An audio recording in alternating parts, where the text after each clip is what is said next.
സർവശക്തനായ ദൈവത്തിൻ്റെ അതിപരിശുദ്ധ നാമം അതിയായി മഹത്വപ്പെടുമാറാകട്ടെ. നിങ്ങൾ ശ്രവിക്കുന്നത് ജീസസ് വോയിസ് മെസ്സേജ്. എല്ലാ ശ്രോതാക്കൾക്കും കർത്താവായ യേശു ക്രിസ്തുവിൻ നാമത്തിൽ സ്വാഗതം. അല്പസമയ ധ്യാനത്തിന് ഒരു തിരുവചനം വായിക്കുന്നു. വിശുദ്ധ ലൂക്കോസ് എഴുതിയ സുവിശേഷം അധ്യായം 3 വാക്യം 6.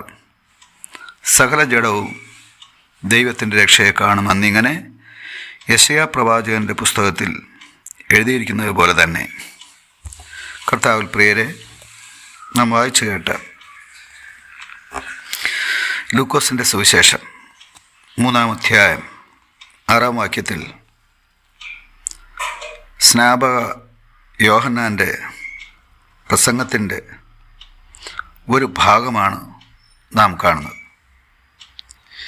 ഈ തിരുവചനം സ്നാപക യോഹന്നാൻ മാത്രമല്ല, വലിയ പ്രവാചകന്മാരിൽ ഉൾപ്പെട്ട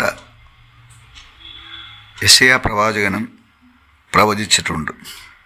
ആ പ്രവചനം ഇതാണ്: സകല ജഡവും ദൈവത്തിൻ്റെ രക്ഷയെ കാണും. എന്താണ് ഈ തിരുവചനത്തിൻ്റെ അർത്ഥം? ഈ മുഴുപ്രപഞ്ചത്തിൽ സർവശക്തനായ ദൈവം സൃഷ്ടിച്ചാക്കിയ സകല ജാതി ജനങ്ങളും രക്ഷിക്കപ്പെടുമെന്നുള്ളതാണ്.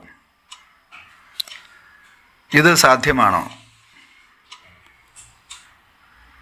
ലോകജാതികളിൽ വലിയൊരു സമൂഹം ദൈവിക രക്ഷയെ അംഗീകരിക്കാതെ, വിശ്വസിക്കാതെ, കൈക്കൊള്ളാതെ ഇരിക്കുന്ന ഈ കാലത്ത് നാം ഒന്ന് ചിന്തിച്ചു നോക്കിയാൽ, ഈ സകല ജഡവും അഥവാ ഈ ലോകത്തിലെ മുഴുപ്രപഞ്ചത്തിലെ സകലജാതി ജനങ്ങളും ദൈവത്തിൻ്റെ രക്ഷ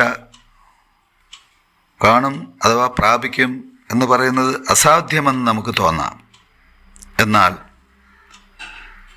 ഇത് ദൈവമാണ് പ്രവാചകനിലൂടെ പ്രസ്താവിച്ചത് എന്നോർക്കണം.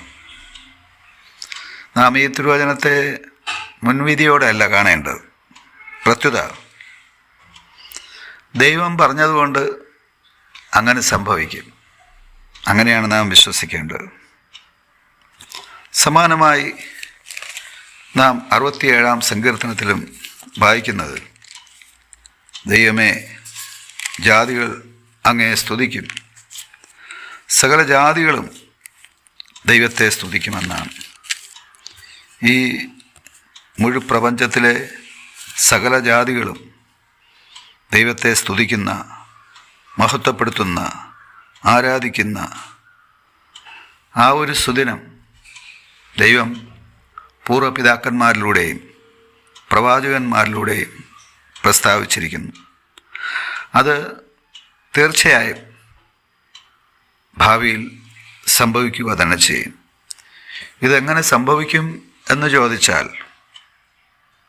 ദൈവത്തിന് അസാധ്യമായി ഒന്നുമില്ലല്ലോ എന്നാണ് അതിന് പറയുവാനായിട്ട് ഉള്ള മറുപടി.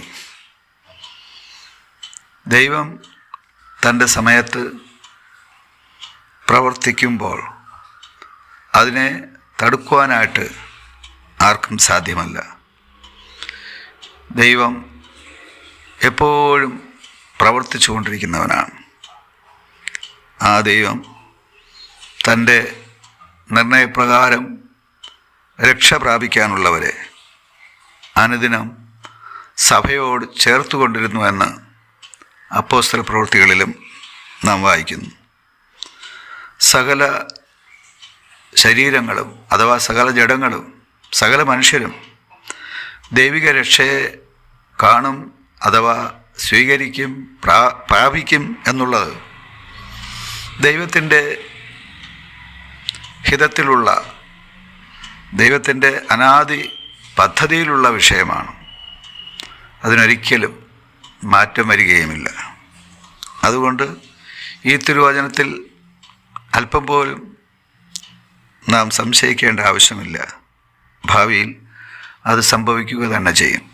എന്തുകൊണ്ടെന്നാൽ ആകാശവും ഭൂമിയും ഒഴിഞ്ഞു പോയാലും മാറ്റം വരാത്ത തിരുവചനം അങ്ങനെ തന്നെ സംഭവിക്കും.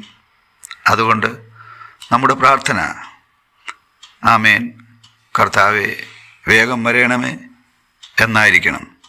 അഥവാ സകല ജഡവും ദൈവത്തിൻ്റെ രക്ഷയെ കാണുന്ന ആ സുദിനത്തിനായി നാം പ്രാർത്ഥിച്ച് ഒരുങ്ങി നമ്മെ തന്നെ സമർപ്പിക്കുക അത്രേ വേണ്ടത്. ഈ തിരുവചനങ്ങളാൽ സർവശക്തനായ ദൈവം സകലർക്കും രക്ഷ യാഥാർത്ഥ്യമാക്കി തീർക്കുവാൻ ഇടയാകട്ടെ. ആമേൻ, ആമേൻ.